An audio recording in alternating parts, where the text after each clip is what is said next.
ఎటు పోతాంది మన వ్యవస్థ? ఏం ఒక్కడికన్నా ఇలా నిజాయితీగా చెప్పండి, ఎంతమంది తాగకుండా ఇప్పుడు మన పిల్లగాడి యొక్క శవయాత్రలో పాల్గొన్నారు? చచ్చిపోయిన పిల్లగాళ్ళు మన దోస్తులైతే, చచ్చిపోయిన పిల్లగాళ్ళు మన అన్నదమ్ములైతే, నిజంగా మనకు రేషం పౌరుషం ఉంటే, వాళ్ళ మీద ప్రేమ అభిమానం మనకు ఉంటే, వీళ్ళ సావైనా మనల్ని మార్చాలి. పొద్దుగాల 6 గంటలకు పోతారు, సత్తి పెట్టుకొని వేసుకొని సాయంత్రం అట్లా పొలంలో పూజ కుట్టినాం. మా పిల్లల కొరకు మా కడుపు కొరకని పోతారా? మేము తాగేసి ఇట్లా రోడ్ల పాటు మాకు ఇట్లా బాగా తీసుకోవాలి. మీ కొరకు మేము బతకన్నాం, మీ కొరకు మేము చావాలి. ఏం చెప్తాను, ఎటు పోతానో మనం ఎటు అవుతాంది. ఈ రోజు ఏమైంది, దీనికి కారణం ఏంది అందరికీ తెలుసు.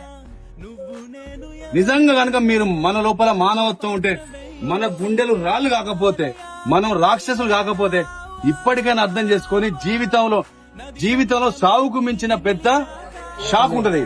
గంజా ఇలాంటి పట్టుకొచ్చి ఇస్తా అంటే మనం దొరకట్లేదు. నడిపోట్లో కలుగుదాం, ఆగుదాం, మార్చుకుందాం. జీవితం మళ్ళా రాదు. జీవితం మళ్ళా రాదు. మన ఊరి పిల్లగాడు నిన్నటి దాకా మనతో ఈ టైంకు బతికున్నాడు, మన మధ్యలో. ఇవాళ మన దగ్గర 2 పిల్లలు వేరు. అరే అని చెప్పి బుధం మీద చేసుకుంటూ రోజు కలిసి చదువుకున్నాం, కలిసి తిరిగినాం. ఇవాళ మనిషి వేయండి. తల్లిని నేను కష్టపడి 500-1000 రూపాయలు నేను కూలి కైకిలు చేసుకొచ్చుకొని మీకు తిండి పెడితే మీరు మాకు కడుపు కోత మిగులుస్తానంటారు. మీ అందరు కొడుకులు తనకు పుట్టినా తాగుడే, సచ్చినా తాగుడే, ఎవడో గెలిచినా తాగుడే, ఎవడో ఓడిపోతే తాగుడే, ఎటు చేసి తాగుడు. దాని తోడు గంజాయిలు.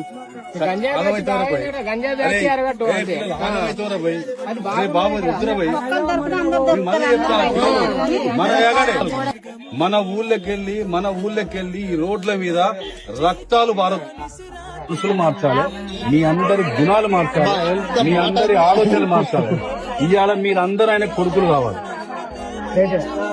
అప్పుడే నిజంగా మీ దోస్తుకి ఇచ్చిన మీరు నివాళి, నిజమైన నివాళి మీ దోస్తుకి ఇచ్చేదంటే, తండ్రి కొడుకును కొడుకున్న తండ్రికి మేమందరం బాబు మీ కొడుకులమే.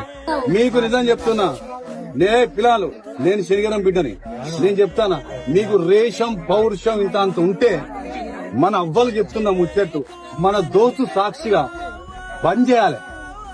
అదే పద్ధతి బంద్ చేసి ఆ దోస్తే మనల్ని